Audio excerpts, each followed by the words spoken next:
So when I bought my KitchenAid mixer last week, I came with this recipe book.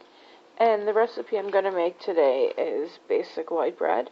And I'm going to show you how to do that with a mixer. And this is my mixer right here. It's beautiful. I love my mixer. And I'm going to show you what you need. So what you'll need to make this bread is you'll need half a cup of low-fat milk, which we have right there.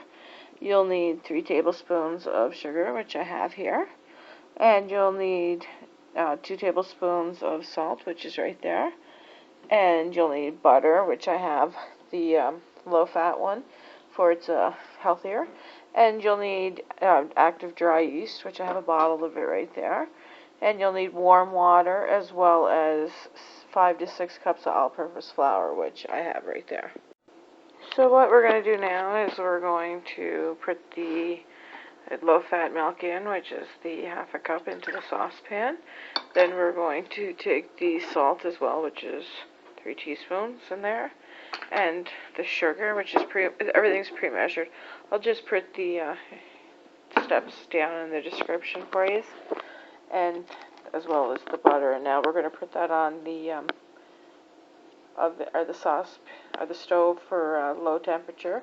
And we're going to melt the sugar and the butter together, and I'm going to show you what that looks like. As you can see, the butter's starting to melt up, but I can still feel the sugar when I stir it up, so we're just going to let it heat up a little bit more. So as you can see, the butter's pretty well melted through, so we're just going to give it another minute or so for the sugars. So now we're going to add the yeast into the warm water. Now most people don't know that when you look on the side of the label that it shows exactly how much you need for it to equal to 1 pack if you're using the bottle instead of the package. So I need 2 packages, which is going to equal to about 22 milliliters. So I'm going to add that into there now and show you how to do that. So we're going to use the big one, which is the tablespoon, and we're going to use one little one. And we're going to add it into the water, and we're just going to leave that in for a minute until it activates the yeast. Okay, we're going to stir it up now.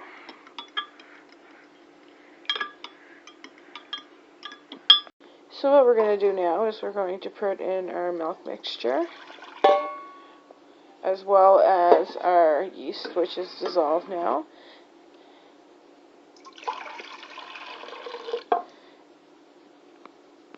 And we're going to put in our 4½ cups of flour that was pre-measured as well. Just take a second here. So now we're going to put our dough hook on, which is right here.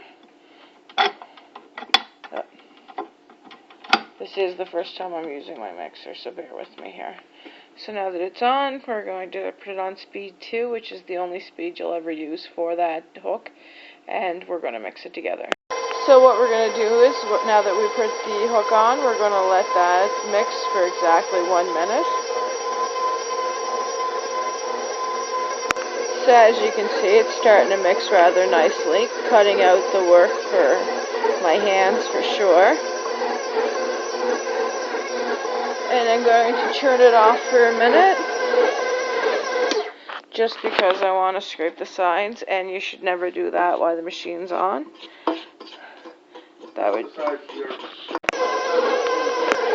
So once it starts to be the desired mixture, it's going to look like that.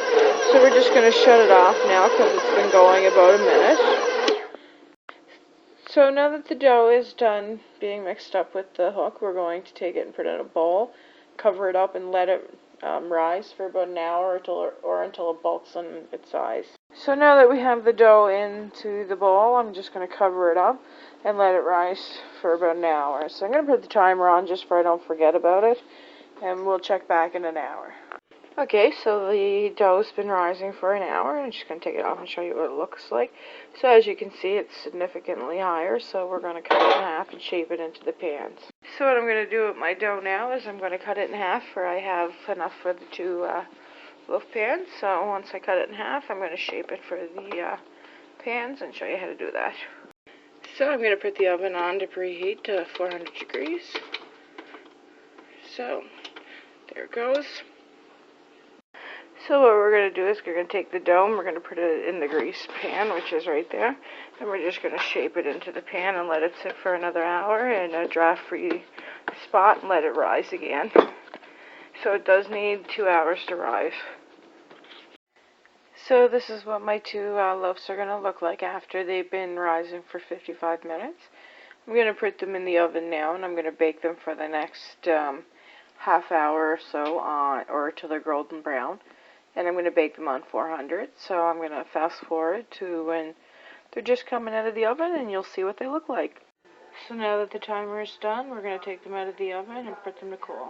So I'm just going to let them cool now on the rack, and if you like, subscribe. Thanks for watching.